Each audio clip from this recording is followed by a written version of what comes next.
Class 7, beta. Today in moral science I am taking your lesson 2.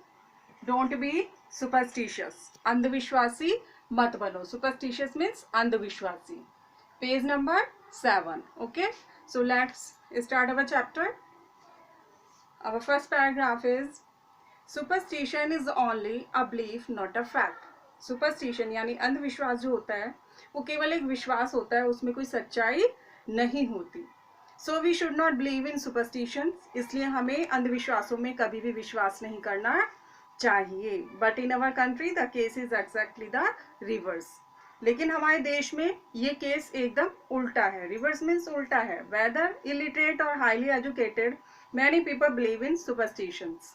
चाहे अनपढ़ व्यक्ति हो या बहुत उच्च शिक्षा प्राप्त किए हुए व्यक्ति हो, बहुत पढ़ा लिखा व्यक्ति हो, दोनों ही तरीके के लोग जो हैं, कुछ ऐसे लोग हैं कि जो अंधविश्वासों में विश्वास रखते हैं.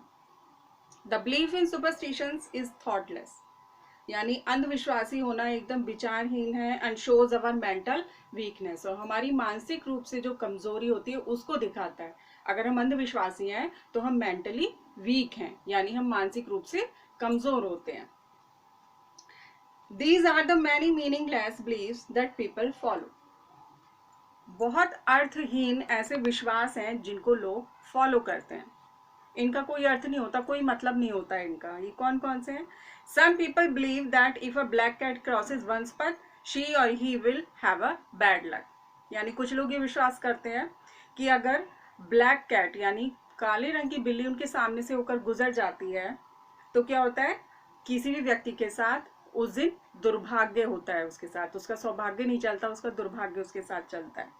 Some people are of the view that if a crow caws in the morning, और कुछ लोग ये सोचते हैं कि अगर एक कौवा सुबह सुबह अगर आवाज करता है, बोलता है on the roof of their house, उनके घर की छत पर, तो some guest is visit going to visit them. यानी उनके घर कोई मेहमान आने वाला है. अगर घर की छत पर कोई कौवा बोलता है तो लोग कहते हैं कि आज कोई मेहमान आने वाला है, कौवा बोल रहा है. If an owl hoots at night. और अगर कोई उल्लू रात में बोलता है, हूट करता है on the roof of a house, किसी घर की छत पर, it is believed that it would bring bad luck to the family. तो सोचा जाता है कि आज परिवार के लिए दुर्भाग्य आने वाला है. The barking of a dog at night signifies a death near by.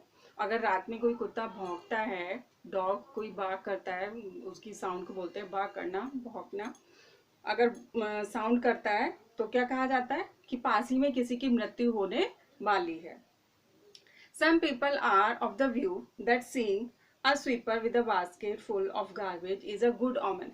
और कुछ लोग ये सोचते हैं कि अगर आप किसी कार्य से जा रहे हैं, किसी वर्क से जा रहे हैं, और अगर आपके रास्ते में कोई स्वीपर आ जाता है और उसके पास एक कूड़े से भरा हुआ टोकरा होता है, तो ये अच्छा संकेत होता है कि आज आपका कार्य पूर्ण होने वाला है. Gitanjali and Shiv were in the same class. Gitanjali और शिव एक ही क्लास में थे. They were good friends. बहुत अच्छे फ्रेंड्स थे. It was 15th of March. 15 मार्च के दिन था. The annual result of the students was to be declare that day. और उस दिन बच्चों का एनुअल रिजल्ट डिक्लेयर होने वाला था.